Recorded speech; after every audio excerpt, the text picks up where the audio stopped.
নমস্কার, সঞ্জীব সরকার বলছি। এটা জেনে বড়ই আনন্দ পেলাম যে আগামী 23 জানুয়ারি বলো কলকাতা এই অনলাইন নিউজ চ্যানেলটি ওদের যাত্রাপথ অতিক্রম করছে। তাই শুভ জন্মদিনে বলো কলকাতা পরিবারকে আমার প্রাণ ভরা শুভেচ্ছা জানাই এবং সেই সঙ্গে ওদের জন্য আপনাদের থেকে সমর্থন ও আশীর্বাদ প্রার্থনা করি। গণমাধ্যম হিসেবে একটি নিউজ চ্যানেলের সম্বল তো সততা, নিষ্ঠা এইসব। তা এইসব সম্বল করে জনমানসে তাদের নিজেদের বিশ্বাস এবং মর্যাদার ভিত তৈরি করে সেটাকে দিনের পর দিন, মাসের পর মাস, বছরের পর বছর ধরে রাখা যে কি কঠিন, কি পরিশ্রম সাপেক্ষ তা আমরা জানি। আমার বিশ্বাস বলো কলকাতার কর্ণধার এবং সম্পাদক সৌমিক সান্যাল আমার খুব প্রিয়, খুব কাছের, আমার স্নেহের ভাই, বন্ধু।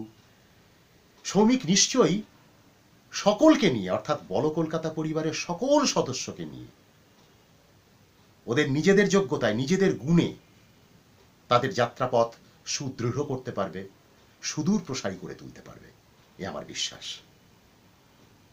তাই যখনই আমি শুনলাম শান্তনুর কাছে, আমার থিয়েটারের ভাই বন্ধু শান্তনু দত্ত রাজা, ওর কাছ থেকে যখন শুনলাম যে ওদের জন্মদিন আগামী 23 তারিখ, তখন সত্যি বড়ই আনন্দ পেলাম আমি। এখানে এই প্রসঙ্গে সৌমিকের আরেকটি পরিচয় আপনাদের কাছে আমার দিতে খুব ইচ্ছে করছে। আপনারা অনেকেই জানেন, কিন্তু তবু কেউ কেউ হয়তো জানেন না। যারা জানেন না তারা নিশ্চয়ই জেনে খুব আনন্দ পাবেন। তা হলো এই, সৌমিক আমাদের অত্যন্ত প্রিয়, আমাদের পরম শ্রদ্ধেয় অভিনেত্রী সুমিতা সান্যালের ছেলে। ফলে কোথায় যেন সৌমিকের রক্তেই যেন সংগ্রাম আছে। এবার বলো কলকাতার জন্মদিন দেখতে পাচ্ছি 23 জানুয়ারি। এবার এই 23 জানুয়ারি দিনটি একজন বাঙালি তথা ভারতীয় হিসেবে গর্বের নয়? সেই দিনটিতে আমাদের আমাদের প্রিয় নেতাজি জন্মেছিলেন। তাহলে কোথায় যেন 23 জানুয়ারি বলো কলকাতার জন্মদিন, সৌমিক তার কর্ণধার, ওর মতন গুণী ছেলে, শিক্ষিত ছেলে, এরকম একটা লড়াকু ছেলে, আবার এদিকে অভিনেত্রী সুমিতা সান্যালের ছেলে। তো সেই হিসেবে মনে হচ্ছে যেন একটা যুদ্ধ জয়ের ইঙ্গিত লুকিয়ে আছে এখানে।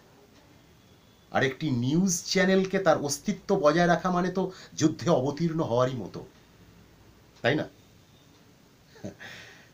তাই বলো কলকাতাকে আমার প্রাণ ভরা শুভেচ্ছা, ভালোবাসা এবং কুর্নিশ জানাই।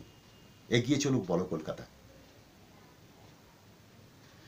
আর সেই সঙ্গে আপনাদের সকলকে জানাই নতুন বছরের শুভেচ্ছা এবং প্রণাম। ভালো থাকবেন সবাই।